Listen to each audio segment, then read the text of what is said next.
গল্পটা শুরু হয় এক গভীর জঙ্গলে। এই জঙ্গলের পাশে আছে একটা নদী। নদীর ধারে একটা গাছের ডাল থেকে ঝুলে আছে একটা স্লথ।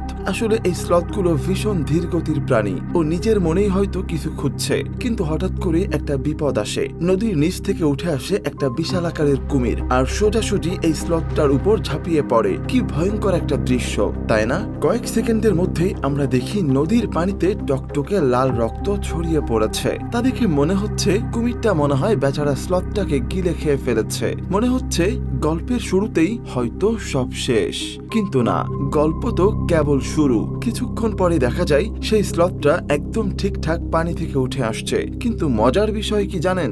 এই স্লথটা কিন্তু মোটেও নিরীহ না, বরং এটা একটা হিংস্র আর ভয়ঙ্কর প্রাণী। হয়তো নিজের অজান্তেই কুমিরটাকে মেরে ফেলে। এদিকে আরেকটা বিপদ অপেক্ষা করছে। দূর থেকে এক শিকারী রাইফেল তাক করে আছে। কুমিরের হাত থেকে বাঁচলেও এই শিকারীর হাত থেকে স্লথটা বাঁচতে পারবে না। শিকারী তাকে ট্রাঙ্কুলাইজার গান দিয়ে অজ্ঞান করে একটা বস্তায় ভরে নিয়ে চলে যায়। দেখে মনে হয় যেন একটা সাধারণ শিকার, কিন্তু আসল ব্যাপারটা একদমই আলাদা। অন্যদিকে আমাদের গল্প এবার চলে আসে আধুনিক সময়ের এক কলেজের হোস্টেলে। এখানে আমরা দুই বান্ধবীকে দেখি। একজন হলো গল্পের প্রধান চরিত্র এমিলি, আর অন্যজন হলো মেডিসন।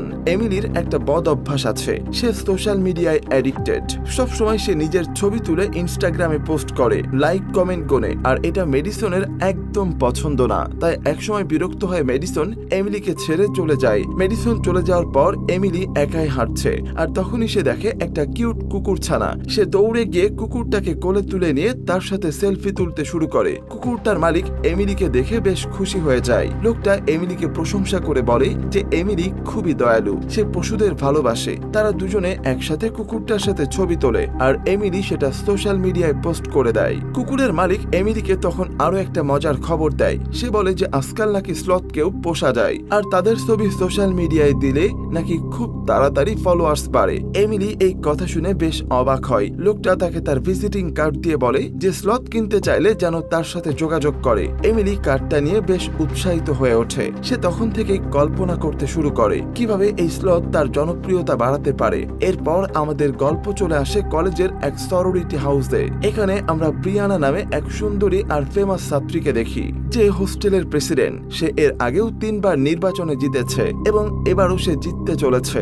সবাই তাকে ভালোবাসে, আবার ভয়ও পায়, কারণ সে একই সাথে খুবই অহংকারী আর প্রভাবশালী। এদিকে এমিলি তার ঘরে ফিরে আসার পর একটা মজার ঘটনা ঘটে। তার এক বন্ধু মজা করে তাকে ভয় দেখাতে আসে, কিন্তু এমিলি তাকে মারতে মারতে প্রায় ফেলে দেয়। পরে বুঝতে পারে যে আরে, এ তো তার নিজেরই বন্ধু। এরপর হোস্টেলের ওয়ার্ডেন এমিলিকে তার মায়ের পুরনো গল্প শোনায়। এমিলির মাও নাকি এই হোটেলের প্রেসিডেন্ট ছিলেন। ওয়ার্ডেন তখন এমিলিকেও নির্বাচনে দাঁড়ানোর জন্য সাহস দেয়। এমিলি জানে যে ব্রিয়ানাকে হারানো খুব কঠিন হবে, কিন্তু তার অন্যদিকে সে মনে মনে এটাও চাইছে যে সেও প্রেসিডেন্ট হোক। তাই সে সিদ্ধান্ত নেয় যে সে নির্বাচনে অংশ নেবে। কিন্তু কিভাবে জিতবে সে? ব্রিয়ানার মতো এত জনপ্রিয় হবে কি করে? তখনই তার মনে পড়ে যায় সেই লোকটার কথা, যে বলেছিল স্লথ পুষলে নাকি সোশ্যাল মিডিয়ায় ফলোয়ার্স খুব দ্রুত বাড়ে। এই আইডিয়াটা এমিলির বেশ ভালো লাগে, কারণ এটা একদম আনকমন। তাই সে দেরি না করে সেই লোকটার সাথে যোগাযোগ করে আর একটা স্লথ কেনার সিদ্ধান্ত নেয়। লোকটা তাকে একটা ঠিকানা দেয়, যেখানে গিয়ে সে পরের দিন স্লথটাকে নিয়ে আসতে পারবে।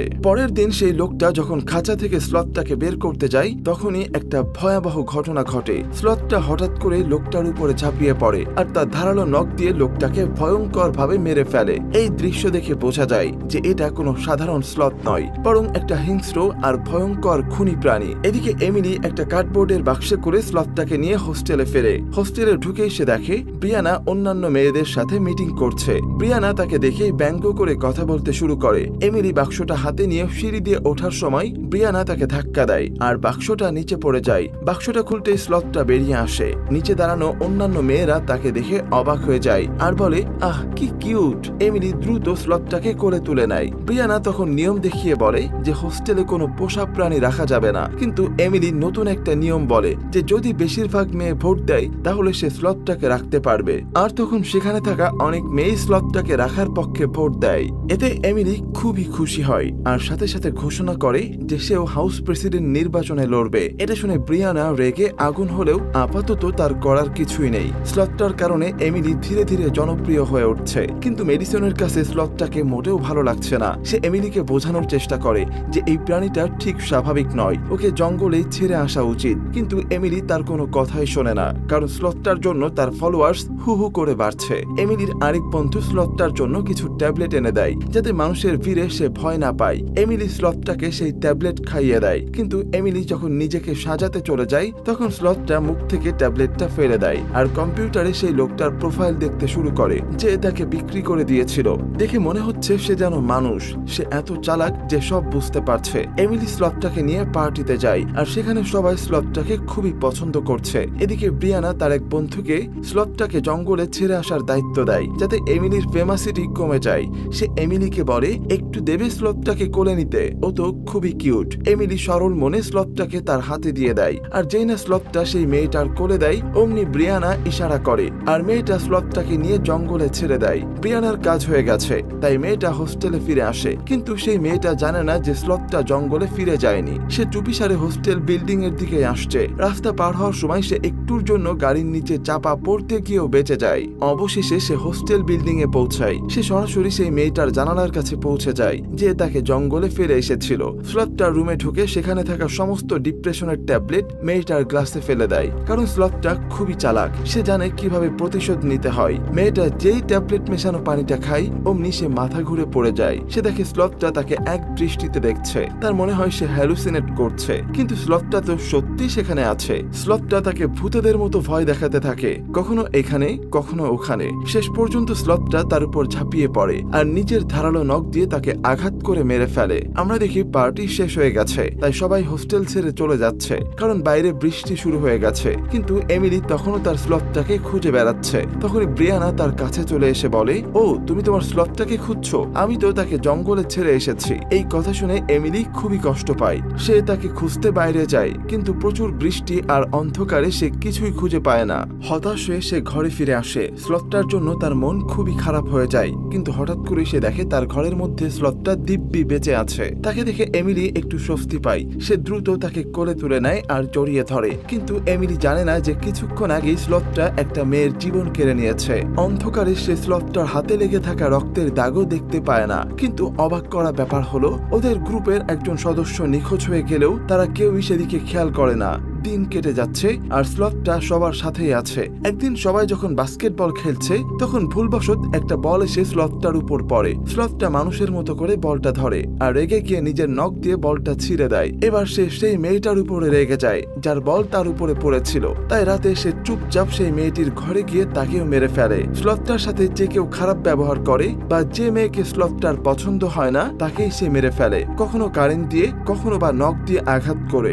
মজার ব্যাপার হলো এই খুনগুলো কেউই জানতে পারছে না, কারণ স্লথটা নিজেই সেই মেয়েদের ইনস্টাগ্রাম অ্যাকাউন্ট থেকে পোস্ট করে দেয় যে তারা নাকি কোথাও ঘুরতে গেছে। এমিলির বন্ধু মেডিসন খেয়াল করে যে এমিলির ফলোয়ার্স খুব দ্রুত বাড়ছে, কিন্তু তার মনে একটা খটকা লাগে। তার মনে হয় নিশ্চয়ই কিছু একটা গন্ডগোল আছে। সে এমিলির আরেক বন্ধুর সাথে কথা বলতে যায়। সেই বন্ধুও এমিলির পাশেই বসে আছে আর স্লথটাও সেখানেই আছে।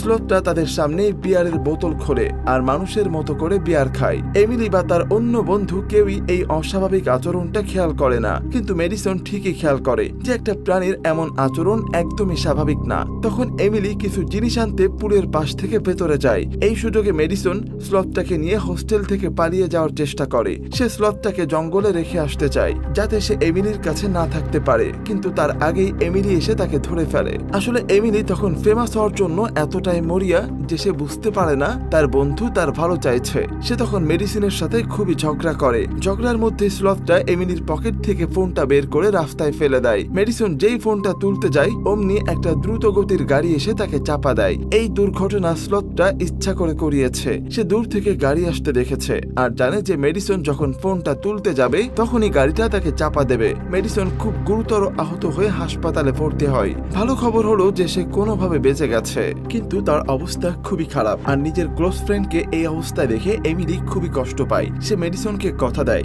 যে সব ঠিক হয়ে যাবে। সে বলে নির্বাচন শেষ হলেই আমি স্লথটাকে প্রাণীদের কোনো আশ্রয় কেন্দ্রে রেখে আসবো। আজ রাতে নির্বাচন হওয়ার কথা, কিন্তু নির্বাচন হওয়ার আগেই স্লথটা আবার দুজন মেয়েকে মেরে ফেলে। দুজনকে মারার পর সে একটা মেয়ের সেলফোন থেকে সেই হাসপাতালের ঠিকানা খুঁজতে থাকে যেখানে মেডিসন ভর্তি হয়েছে। সে মেডিসনকেও মেরে ফেলতে চায়। বাইরে সে এমিলির গাড়ি চুরি করে হাসপাতালের দিকে রওনা দেয়। সে একজন মানুষের থেকেও দ্রুত গতিতে গাড়ি চালাচ্ছে, কিন্তু অন্যদিকে কেউ গাড়ি চুরি বা অন্যান্য মেয়েদের নিখোঁজ হওয়ার খবর পায় না, কারণ সবাই তখন নির্বাচনের রেজাল্ট নিয়ে ব্যস্ত। সবাই লাল রঙের গাউন পরে আছে আর এমিলি অধীর আগ্রহে ফলাফলের জন্য অপেক্ষা করছে। ভোট গণনা করা হচ্ছে। ব্রিয়ানা প্রায় জিতেই গেছে, কিন্তু হঠাৎ করে এমিলির আরো কিছু ভোট যোগ হয়, সে জিতে যায়। অন্যদিকে ব্রিয়ানা রাগে দুঃখে চলে যাচ্ছে। এদিকে হাসপাতালের স্লথটা মেডিসনের ঘরে পৌঁছায়। সে প্রথমে মেডিসনের অক্সিজেন মাস্ক খুলে দেয় আর তারপর বালিশ দিয়ে তার মুখ চাপা দিয়ে তাকে শ্বাসরোধ করে মারার চেষ্টা করে। তার আগেই এক নার্স সেখানে এসে পড়ে। নার্সকে দেখে স্লথটা খাটের নিচে লুকিয়ে পড়ে। নার্স দ্রুত মেডিসনের মুখ থেকে বালিশ সরিয়ে অক্সিজেন মাস্কটা আবার পরিয়ে দেয় আর এভাবে মেডিসনের জীবন আবারও বেঁচে যায়। এদিকে হোস্টেলে ফিরে এসে ব্রিয়ানা খুব রেগে আছে। হেরে যাওয়ার কষ্ট ভাগ করে নিতে সে যখন তার এক বন্ধুর ঘরে যায়, তখন বাথরুমের ভেতরে সে তার বন্ধুর লাশ দেখতে পায়। লাশ দেখে সে চিৎকার করে ওঠে, কিন্তু তার চিৎকার কেউ শুনতে পায় না। এদিকে নিচে তখন এমিলি আর তার আরেক বন্ধু বসে গায়েব হয়ে যাওয়া মেয়েগুলোর ব্যাপারে কথা বলছিল। তখনই এমিলির মনে পড়ে সে তার ফোন উপরের রুমে রেখে এসেছে, তাই সে ফোন আনতে উপরে চলে আসে। আর উপরে আসতে সে ব্রিয়ানার চিৎকার শুনতে পায়। সে ব্রিয়ানার রুমের দরজা খুলতেই দেখে স্লথটা ব্রিয়ানার মাথার উপরে বসে আছে আর তাকে মারার চেষ্টা করছে। এটা দেখে এমিলি বুঝতে পারে মেডিসনের সন্দেহই সত্যি, এই স্লথটা একদমই আলাদা। এমিলির সাথে সাথে স্লথের মাথায় একটা বই দিয়ে বাড়ি মেরে তাকে ফেলে দেয়। এবার স্লথের হাত থেকে বাঁচতে এমিলি আর ব্রিয়ানা বাথরুমের ভেতরে লুকিয়ে পড়ে। কিছুক্ষণ পর যখন তাদের মনে হয় যে স্লথটা চলে গেছে, তখন তারা কমরের ঢাকনা তুলে বাথরুম থেকে বেরিয়ে আসে। কিন্তু সেখানে স্লথটা আরাম করে চেয়ারে বসে তাদের অপেক্ষায় করছে। ভয়ে ব্রিয়ানা আবার বাথরুমে গিয়ে দরজা বন্ধ করে দেয় আর বেচারা এমিলি একা পড়ে যায়। স্লথটা যেই এমিলির উপর ঝাঁপিয়ে পড়তে যাবে, এমিলি হাতের কমরের ঢাকনাটা দিয়ে স্লথটাকে সজোরে আঘাত করে। স্লথটা জানালা ভেঙে নিচে পড়ে যায়। এমিলি ভাবে সে মারা গেছে, কিন্তু সে দেখে স্লথটা আবার উঠে দাঁড়াচ্ছে। এমিলি দ্রুত বাকি মেয়েদের স্লথের ব্যাপারে জানাতে যায়, কিন্তু সব মেয়েরা যখন পার্টিতে মগ্ন, কেউ তার কোনো কথাই শোনে না। এমিলি নিচে পৌঁছানোর আগেই স্লথ সেখানে গিয়ে তার কাজ সেরে ফেলে। সে একটা ইলেকট্রিক তার ওয়াশরুমের পানিতে ফেলে দেয় আর সবাইকে কারেন্ট দিয়ে মেরে ফেলে। সব মেয়েদের মধ্যে শুধু এমিলি তৃতীয় বন্ধু কোনো রকমে সেখান থেকে পালিয়ে বাঁচে। স্লথটা সবাইকে মারার পর হোস্টেলের ওয়ার্ডেনের কাছে যায়। ওয়ার্ডেন তখন নেশায় বিফোর। স্লথটাকে দেখে সে একটা ব্যাট হাতে নিয়ে কিছুক্ষণ নিজেকে বাঁচানোর চেষ্টা করে, কিন্তু নেশায় থাকার কারণে স্লথটা তাকে নিজের ধারালো নখ তার পেটে ঢুকিয়ে মেরে ফেলে। এবার আমরা এমিলির এক ছেলে বন্ধুকে দেখি যে ইনস্টাগ্রাম চালাচ্ছে। ইনস্টাগ্রামে সে হোস্টেলের মেয়েদের একের পর এক ছবি দেখতে পায় আর সবার পেছনে আছে একটা স্লথ। সব মেয়েদের চোখ বন্ধ আর এই ছবিগুলো দেখে ছেলেটা বুঝতে পারে নিশ্চয়ই কিছু একটা ঝামেলা আছে, তাই সে দ্রুত হোস্টেলে আসে। হোস্টেলে এসে দেখে সত্যি সেখানে বড়সড় ঝামেলা হয়ে গেছে, তাই সে এবার এমিলিকে বাঁচাতে চায়। তারা দুজন মিলে স্লথটাকে মারার সিদ্ধান্ত নেয়। তখনই সেখানে এমিলির তৃতীয় বন্ধুটা হাতে একটা তলোয়ার নিয়ে চলে আসে আর সেও স্লথটাকে মারতে চায়। তারা তিনজন একটা দল হয়ে স্লথটাকে মারার জন্য এগিয়ে যায়। মেয়েটা তলোয়ার দিয়ে স্লথটাকে আঘাত করতে থাকে, কিন্তু স্লথটা প্রতিটি আঘাত থেকে খুব সহজেই নিজেকে বাঁচাচ্ছে। দেখে মনে হচ্ছে সে যেন মার্শাল আর্টে উস্তাদ। স্লথটা মেয়েটাকে হারিয়ে তার তলোয়ারটা কেড়ে নেয়। ঠিক তখনই মেডিসন হাসপাতাল থেকে এসে একটা বন্দুক নিয়ে সেখানে এসে হাজির হয়। পেছন থেকে মেডিসন স্লথটাকে গুলি করে আর স্লথটা পড়ে যায়। সবার মনে হয় স্লথটা মরে গেছে। মেডিসনের পাশাপাশি এমিলির অন্য বন্ধু আহত। তাদের দুজনকে হাসপাতালে নিয়ে যাওয়া দরকার। সেই ছেলেটা তাদের হাসপাতালে নিয়ে যাওয়ার দায়িত্ব নেয় আর এমিলি পেছনে ফিরে স্লথটার দিকে তাকিয়ে দেখে সে সত্যি মরেছে কিনা। তার বিশ্বাস হচ্ছে না। সে একটা বড় রড দিয়ে স্লথটাকে নিজে আঘাত করে মেরে ফেলতে চায়, কিন্তু আঘাত করার আগেই স্লথটা পাশ ফিরে সরে যায়। এমিলির বাকি সঙ্গীরা ততক্ষণে হাসপাতালে চলে গেছে আর এমিলি একাই হোস্টেলে রয়ে গেছে। সে জানে যে এই সব কিছুর জন্য সেই দায়ী আর এখন তাকে এই সব ঠিক করতে হবে। তলোয়ার হাতে এমিলি জোরে জোরে স্লথটাকে ডাকতে থাকে। ঠিক তখনই সিঁড়ি বেয়ে ব্রিয়ানা নেমে আসে। স্লথটা তখন ব্রিয়ানার কাঁধের উপরে বসে আছে আর তার ধারালো নখ ব্রিয়ানার গলার উপরে রাখে। দেখে মনে হচ্ছে যেন স্লথটা এক্ষুনি তাকে মেরে ফেলবে। ইশারা করে স্লথটা এমিলিকে তার তলোয়ারটা ফেলে দিতে বলে। এমিলি যেই তলোয়ারটা ফেলে দেয়, স্লথটা লাফিয়ে তার উপরে চলে আসে, কিন্তু স্লথটা তাকে মারার আগেই এমিলি তার কাছে লুকিয়ে রাখা বন্দুকটা বের করে স্লথটাকে গুলি করে। এবার তার গুলিটা কাজ করে। স্লথটা প্রায় মরেই যায়। মরার আগে জঙ্গলের একটা ছবি লাগানো পেইন্টিং এর দিকে ইশারা করে আর এটা দেখে মনে হচ্ছিল হয়তো সে তার নিজের ঘরে জঙ্গলে ফিরে যেতে চাচ্ছিল, কিন্তু ততক্ষণে অনেক দেরি হয়ে গেছে। সে মরে যায়। তার মারা যাওয়ার পর সবাই মিলে হোস্টেলের নাম বদলে ফেলে আর নাম রাখে স্লোথার হাউস। কিছুদিন পর আমরা দেখি হোস্টেল আবার আগের মতো হয়ে গেছে। এখন কেউ আর এখানে থাকতে ভয় পায় না। হয়তো কেউ জানে না যে এখানে কতগুলো খুন হয়েছে। গল্পের একদম শেষ দৃশ্যে আমরা আবার জঙ্গল দেখতে পাই। সেখানে একটা পর্যটকদের দল জঙ্গলে ঘুরতে আসে। একজন মেয়ে একটা স্লথের সাথে ছবি তোলে, আর সেই ছবিটা দেখিয়ে গল্পটা এখানেই শেষ হয়ে যায়। যার মানে হলো হয়তো সেই স্লথটা ফিরে আসেনি, কিন্তু আরো স্লথ আছে যারা তাদের প্রতিশোধ নিতে পারে। তো বন্ধুরা, কেমন লেগেছে আমাদের আজকের এই গা ছমছমে গল্পটা? স্লথটা যে এত হিংস্র হতে পারে তাকে আগে মনে হয়েছে? এমন আরো গল্প শুনতে হলে আমাদের সাথেই থাকো। আর গল্পটা কেমন লেগেছে কমেন্ট করে জানাতে একদমই ভুলবে না। আজকের মতো এখানেই বিদায় নিচ্ছি। দেখা হবে নতুন কোনো গল্প নিয়ে। আল্লাহ হাফেজ।